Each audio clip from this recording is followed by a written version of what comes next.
क्या एक अच्छा सा रैंक और एक अच्छा सा कॉलेज मैटर करता है? अच्छा कॉलेज, अच्छी ब्रांच, कोई टैग नहीं, नो आईआईटी, नो एनआईटी। अगर आप डॉक्टर नहीं बनोगे, इंजीनियर नहीं बनोगे तो आप आईएएस बन सकते हो। वन शॉट जो वीडियो है वो किन बच्चों को देखना चाहिए और वो कितना हेल्पफुल रहता है एक नीट या जे एस्पिरेंट के? तो क्या ये वन शॉट वीडियो ऑफलाइन भी आने वाला है? सर जैसे यूट्यूब पे फ्री मिलता है तो क्या ऑफलाइन में भी बच्चों को फ्री मिलेगा? बिल्कुल फ्री है, बिल्कुल फ्री है। नहीं, हर चीज का पैसा नहीं लेना होता ना हमेशा। कुछ चीजें ऐसी भी होती हैं कि भाई खुशी से भी की जाती हैं। ऐसा थोड़ी कि कुछ भी आया तो बस उसका पैसा ही ले लिया। छोटे यूट्यूबर ऐसा कुछ नहीं होता। यकीन 2.0 गोल्डन लाइन में डेली ही बच्चों को देते रहता हूँ कुछ कुछ। तो आप अंधेरे में जाओ, उस भूत से लड़ो। एक्चुअली बहुत अच्छा सवाल है ये बैकलॉग वाला। बहुत सारे बच्चे मुझसे ही पूछते हैं ये चीजें। अगर कोई पूछे कि पंकज सर आज भी पढ़ते हैं क्या, तो हम आज भी पढ़ते हैं।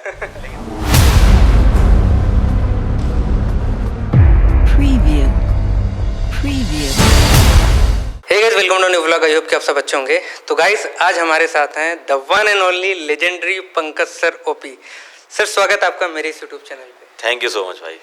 सर एक चीज़ से मैं स्टार्ट करना चाहूँगा। बहुत ज़्यादा मैं कमेंट देखता हूँ बच्चों का। बच्चे आपको केमिस्ट्री का भगवान कहते हैं। सर इस पर आप क्या कहना चाहोगे? मतलब ऐसा भगवान जैसी कोई बात नहीं है, लेकिन बस बच्चे प्यार करते हैं। जी, हाँ जी, जी। मतलब मैं भी पढ़ाता हूँ, बाकी और भी टीचर्स पढ़ाते हैं, मुझसे काफ़ी बेहतर पढ़ाते हैं लोग। बस ये है कि बच्चों का मेरे से कनेक्ट एक हो चुका है। अब वो होता है, सभी टीचर्स का अपना अपना कनेक्ट होता है। बट जो कनेक्शन है ना बच्चों का आपसे बहुत ही स्ट्रॉन्ग दिखता है सर। वो उनको इसलिए दिखता होगा क्योंकि क्लासेस में हम जिस तरीके की मेहनत करते हैं और 1.5 घंटे 2 घंटे की क्लासेस में जब हम पढ़ा रहे होते हैं तो हम एकदम उसके अंदर चले जाते हैं। तो कंटेंट डिलीवरी करना और बच्चों के लिए प्रैक्टिस सेशंस लगाना, ये सारी की सारी चीज़ें करते हैं। क्लासेस में क्वेश्चन प्रैक्टिस होती है, हंसी मजाक भी होता है ना, क्योंकि कंटिन्यूअस स्टडी भी बहुत होती है 2 घंटे की जब हम क्लास लेते हैं और ऊपर से ऑनलाइन।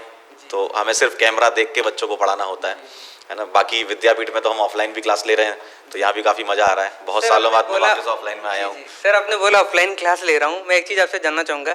सर आपका ऑनलाइन वाला जो क्लास आप लेते हैं वो एक्सपीरियंस और ऑफलाइन का जो आपका एक्सपीरियंस है, आपको ज़्यादा खुशी कहाँ पे एहसास होती है?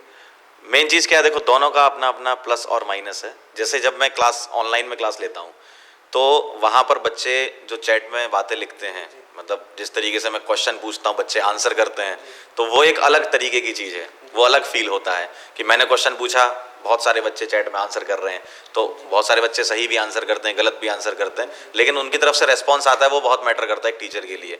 और वही सेम एज इट इज़ हम ऑफलाइन में भी देखते हैं। जब हम ऑफलाइन पढ़ाते हैं, मैं यहाँ पर फर्स्ट फेज़ का एक बैच ले रहा हूँ, उसमें जब मैं पढ़ाता हूँ तो वहाँ से जब बच्चों का रेस्पॉन्स आता है तो वो हमें यहाँ पर ऑफलाइन में ड्राइव करवा देता है, ऑनलाइन में हम चैट से ड्राइव हो जाते हैं। क्योंकि टीचर को भी ड्राइव करना होता है कि भाई बच्चे जो है वो यहाँ ऑफलाइन में डाउट्स पूछते हैं, ऑनलाइन में भी डाउट्स पूछते हैं, ऑफलाइन में भी डाउट्स पूछते हैं। तो मतलब एक तरीके से बच्चे कनेक्ट कर ले जाते हैं। बस ये है कि ऑफलाइन में वो देख रहे हैं हमें, ऑनलाइन में हम ये सोच लेते हैं कि ये जो चैट है ये बच्चा ही है और ये दिख रहा है हमें। हाँ सर एक चीज़ मैं स्टार्ट करना चाहूँगा आपसे। अभी जो बच्चा है करंट में देख रहा हूँ, उनका जो करंट सिलेबस चल रहा है उस पर वो फोकस नहीं कर पा रहे हैं, या कह सकते हैं कंसंट्रेट नहीं कर पा रहे हैं, क्योंकि उनका कुछ ऐसा टॉपिक है जो बैकलॉग के फॉर्म में क्रिएट हो गया है। सर मैं आपसे जानना चाहूँगा, ये बैकलॉग और करंट जो टॉपिक चल रहा है उसको बच्चा बैलेंस करके कैसे पढ़े? एक्चुअली बहुत अच्छा सवाल है ये बैकलॉग वाला। बहुत सारे बच्चे मुझसे ही पूछते हैं ये चीज़ें। एक्चुअली बैकलॉग जैसी कोई चीज़ होती ही नहीं है। वो बच्चों का अपना परसेप्शन होता है कि उसको वो बैकलॉग कहने लगते हैं। मान लीजिए आपने पीछे के 2 चैप्टर नहीं पढ़े तो आगे के आपने 10 भी तो नहीं पढ़े ना भाई। आगे के जो 10 चैप्टर अब आप पढ़ने वाले हो वो भी नहीं पढ़े आपने, पीछे के भी नहीं पढ़े। बस उसको बैकलॉग बच्चा इसलिए बोल देता है कि वो चैप्टर उसने नहीं पढ़े, बाकी लोगों ने पढ़ लिए। तो उसके लिए वो एक्चुअल में बैकलॉग वर्ड होना नहीं चाहिए। लेकिन चलो अगर हम डिफाइन भी कर रहे हैं बैकलॉग को तो हम इस तरीके से डिफाइन कर रहे हैं बैकलॉग को कि आपने नहीं पढ़ा, बाकी लोगों ने पढ़ लिया है। जबकि आगे के 10-12 चैप्टर भी आपने अभी नहीं पढ़े, वो भी आप पढ़ोगे। तो ऐसा नहीं है कि बैकलॉग को आप उस तरीके से लो कि यार ये तो बहुत बड़ी चीज़ हो गई, बहुत बड़ी मतलब वो हो गया कि यार 2 चैप्टर के चक्कर में आप हाँ मतलब दबाव बना लेते हो अपने ऊपर, दो चैप्टर के चक्कर में आप। और ऐसा नहीं होता कि पूरा ही बैकलॉग है, 1 चैप्टर या 2 चैप्टर ही आपके बैकलॉग होते हैं। तो उसको धीमे धीमे पार्ट्स में आप कवर करिए। आप वीकली कोई शेड्यूल बना लीजिए कि भैया 1 घंटे मुझे इस चैप्टर का 1 घंटा देना ही है। अगर आप 1 घंटे भी देंगे रेगुलर बेसिस पर तो 3 से 4 घंटे, 5 घंटे, 6 घंटे, जिस भी घंटे का वो चैप्टर होगा, हर एक चैप्टर का एक प्रॉपर टाइम होता है कि इतने टाइम में वो चैप्टर कवर हो जाता है। तो मान लीजिए 7 दिन आपने 1-1 घंटे लिया, 7 घंटे लगा आपको, तो 7 घंटे में आपका एक चैप्टर हुआ। फिर ऐसे ही आपको करना पड़ेगा। आप कभी भी ये ना करें कि बैकलॉग क्लियर करने के चक्कर में आप आगे के टॉपिक भी छोड़ दें और फिर वो नया एक बैकलॉग क्रिएट हो जाए, तो बैकलॉग का भी बैकलॉग हो जाता है फिर आपका, और फिर आप उसमें फंस जाते हो। और वो ऐसी भंवर होती है कि उससे बच के निकलना बहुत मुश्किल, जाल बन जाता है वो। तो इसलिए जो बैकलॉग का मेन पॉइंट है वो यही है कि जो भी आपका चैप्टर पीछे छूटा हुआ है 1-1 घंटा डेली दें उसको और उसको कवर करें, वो करना ही पड़ेगा, बिना उसके कुछ भी नहीं होना। और एक क्वेश्चन और था सर, अभी क्या है कि नीट का जो है वो ऑलमोस्ट आई थिंक 6 मंथ बचा है, तो मैं आपसे जानना चाहूँगा इसमें केमिस्ट्री का क्या अप्रोच रखना चाहिए, क्या स्ट्रेटेजी बच्चों को रखना चाहिए ताकि वो एक अच्छा सा रिजल्ट और एक अच्छा सा रैंक लाए वो बच्चे। देखिए मेन चीज़ ये है कि केमिस्ट्री में अगर बात करें तो 3 सेगमेंट होते हैं आपके, physical chemistry, organic chemistry, inorganic chemistry. तीनों का एक अलग डिफरेंट अप्रोच है। फिजिकल केमिस्ट्री में फॉर्मूले बेस्ड क्वेश्चन पूछे जाते हैं, नीट की जहाँ तक बात है डायरेक्ट फॉर्मूले बेस्ड ही क्वेश्चन आते हैं। एक आधी क्वेश्चन कभी ऐसा होगा कि जिसमें बहुत ज़्यादा दिमाग लगाना होगा, तो उस एक क्वेश्चन के चक्कर में आप ना फंस जाएं, उस एक क्वेश्चन के चक्कर में आप आगे के 3-4 क्वेश्चन भी खराब कर लेंगे, जबकि वो भी बराबर नंबर के ही थे। तो कभी भी ऐसे क्वेश्चन को अपनी ईगो पे नहीं लेना कि भाई मैं सॉल्व करके ही रहूंगा। आप उस क्वेश्चन को 3 मिनट में सॉल्व कर भी लोगे ना तो भी आपने बहुत टाइम खपा दिया उसमें, मतलब वो घाटे का सौदा है आपके लिए, क्योंकि आपने आगे के जो 3 से 4 क्वेश्चन थे वो भी खराब कर लिए उस चक्कर में। तो बेसिक क्वेश्चन फॉर्मूले बेस्ड अप्रोच फिजिकल केमिस्ट्री में रखिए। हर एक चैप्टर की फॉर्मूला शीट बना लीजिए, ठीक है, जिसको अपन शॉर्ट नोट्स के फॉर्म में भी लिख सकते हैं, तो वो करिए आप फिजिकल केमिस्ट्री में। ऑर्गेनिक केमिस्ट्री में 2-3 चैप्टर ऐसे हैं जिस पे पकड़ होनी चाहिए, जैसे जीओसी हो गया, ये बहुत इंपॉर्टेंट है, इससे आपकी पूरी ऑर्गेनिक केमिस्ट्री आएगी। हाइड्रोकार्बन्स की बहुत सारी रिएक्शन ऐसी हैं जो आगे आने वाले चैप्टर्स में यूज होती हैं 12th क्लास के, तो वो भी आप कवर कीजिए। और पीछे के चैप्टर बिल्कुल ना छोड़िए,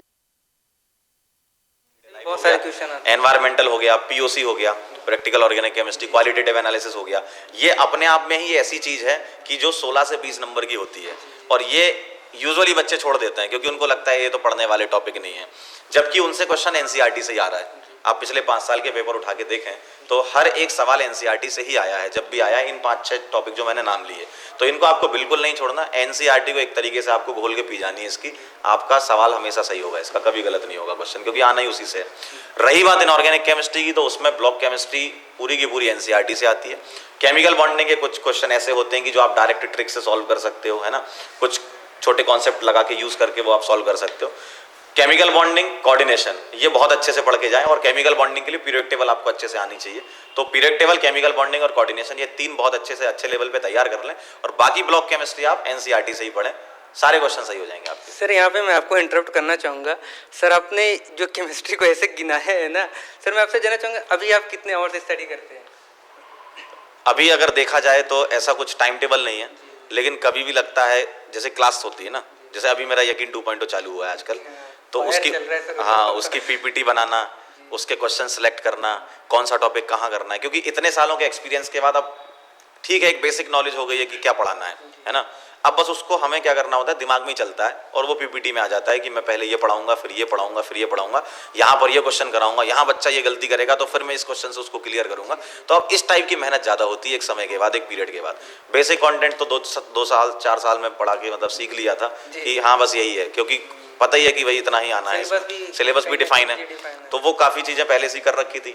अब आज की डेट में अगर बात करें, अगर कोई पूछे कि पंकज सर आज भी पढ़ते हैं क्या, तो हम आज भी पढ़ते हैं, लेकिन अब पढ़ने का तरीका अलग है।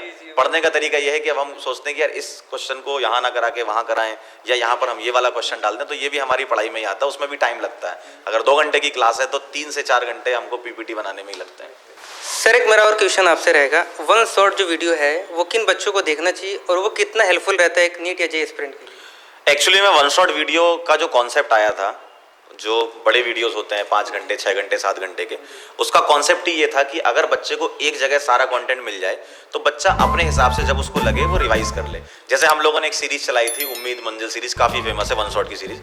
उसमें हम क्या करते थे, 7 घंटे 8 घंटे 9 घंटे 10 घंटे में एक पूरा चैप्टर कराते थे, और वहाँ पर टाइम स्टैम्प डाल देते थे कि भाई जैसे स्टेबिलिटी ऑफ कार्बोकेटाइन यहाँ से यहाँ तक है, इतने टाइम स्टेप में है, स्टेबिलिटी ऑफ कार्बोनाइन यहाँ पर है, बेसिसिटी ये है, एसिडिटी ये है।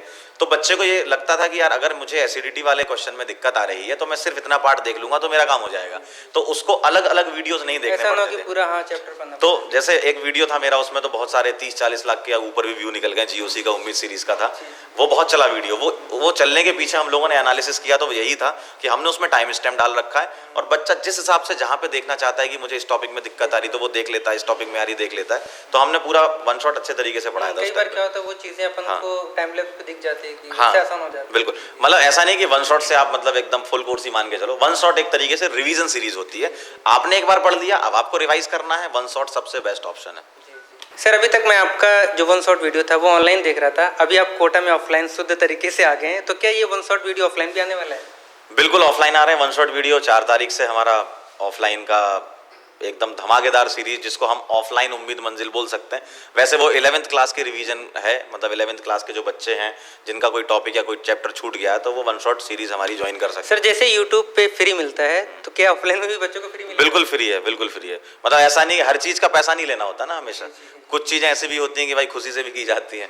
ऐसा थोड़ी कि कुछ भी आया तो बस उसका पैसा ही ले लिया, ऐसा नहीं हर होता। तरीके से पैसे, मैंने देखा है हर तरीके से बस पैसा ही समेटो। हाँ नहीं, ऐसा कुछ होना नहीं चाहिए। अब ठीक है, बच्चों को भी दिक्कत है, हमारे बच्चे भी रिवाइज कर लेंगे, और जो बाहर के कोटा के बच्चे उनका भी अगर कोई छूटा, वो भी अल्टीमेटली हमारे ही ऑनलाइन में, तो वो भी रिवाइज कर लेंगे। हाँ। सर एक क्वेश्चन मेरा आपसे और था, अभी ये जो नीट या जेई का तैयारी होता है, या फिर कह सकते हैं कम्पिटिटिव एग्जाम का जो तैयारी होता है, वो किस क्लास से अपन को स्टार्ट कर देना चाहिए? इसकी कोई ऐसी क्लास नहीं होती, 6th class, 7th class, 8th class. कई बार ऐसा होता है कि मतलब ऐसा बोला जाता है कि अगर 6th 7th से तैयारी करोगे तब जाके पेरेंट्स बहुत ज़्यादा परेशान रहते हैं। बहुत ज़्यादा परेशान रहता है। ऐसा कुछ भी नहीं है।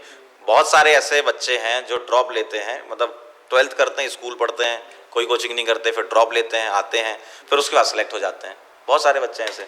तो ऐसा कोई फिक्स्ड ऐसा नहीं है कि आप 9th में शुरू करो, 10th में शुरू करो। हाँ ये है कि जल्दी स्टार्ट करोगे तो आपको सिलेबस टाइम पे कंप्लीट हो जाएगा, प्रैक्टिस का ज़्यादा टाइम मिलेगा, तो आपकी प्रोबेबिलिटी सिलेक्ट होने की बढ़ जाएगी। बस ये होता है, अगर आप अर्ली स्टार्ट करते हो तो प्रोबेबिलिटी बढ़ती है।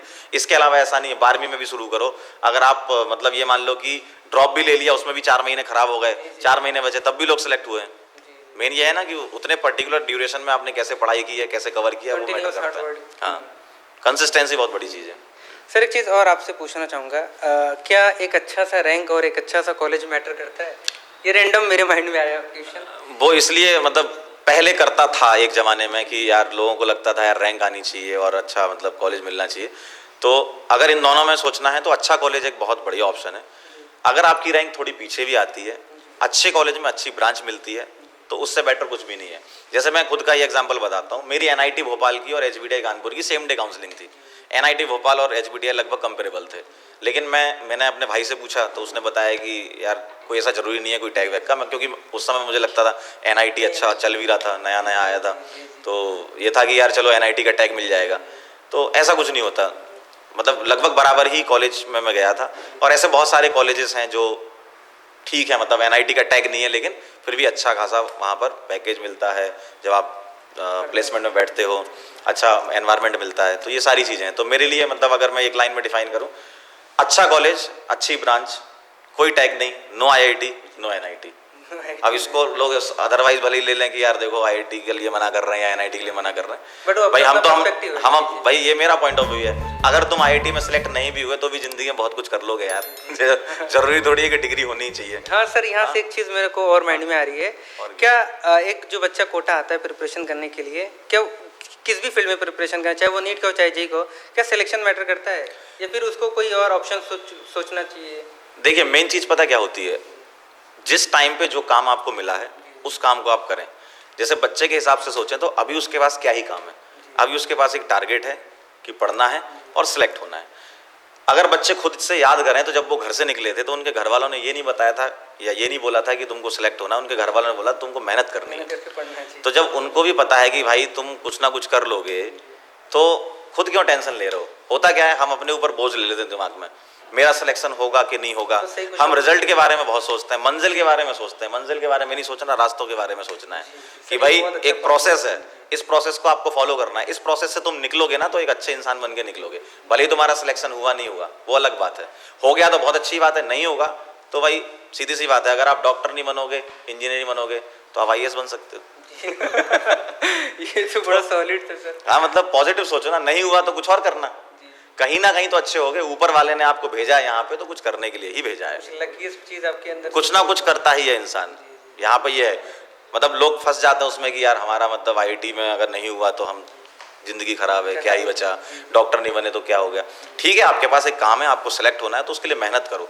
कि हमें एक टास्क दिया है, आप ये समझो ऊपर वाले ने टास्क दिया है, आपको भेजा है यहाँ पे, आपके घर वालों की हेल्प से आप यहाँ पर कोटा में आए हो और आप एक पर्टिकुलर एग्जाम की तैयारी कर रहे हो।